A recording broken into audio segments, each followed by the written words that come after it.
ఓటీటీలో ఎంట్రీ ఎప్పటి నుంచి? నాగ చైతన్య, సాయి పల్లవి జంటగా నటించిన తండేల్ భారీ వసూలుతో దూసుకెళ్తుంది. చందు మొండేటి దర్శకత్వం తెరకెక్కిన ఈ రొమాంటిక్ యాక్షన్ థ్రిల్లర్ గత నెల 7న విడుదలై సూపర్ హిట్ అయింది. సినిమా అద్భుతమైన టాక్ తెచ్చుకోవడంతో పాటు బాక్సాఫీస్ దగ్గర గ్రాండ్ కలెక్షన్ రాబట్టింది. ప్రపంచవ్యాప్తంగా 100 కోట్లకు పైగా వసూలు సాధించి నాగ చైతన్య కెరీర్ లో హైయెస్ట్ గ్రాస్ గా నిలిచింది. సినిమాకు top notch visuals, emotional elements, revenge drama, action సన్నివేశాలు ప్రధాన ఆకర్షణగా నిలిచాయి. ఇంతకాలం థియేటర్లో సందడి చేసిన ఈ చిత్రం ఇప్పుడు ఓటీటీలో రిలీజ్ కు సిద్ధమైంది.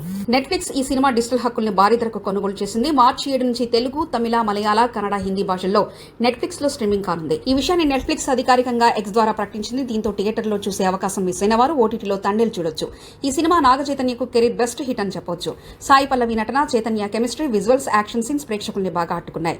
చందు మొండేటి దర్శకత్వ ప్రతిభతో పాటు దేవిశ్రీ ప్రసాద్ బ్యాక్గ్రౌండ్ స్కోర్ సినిమాకు హైలైట్ గా నిలిచాయి. మార్చి 7 నుంచి ఓటీటీలో ప్రేక్షకుల్ని మరోసారి అలరించేందుకు తండేల్ రెడీ అవుతుంది.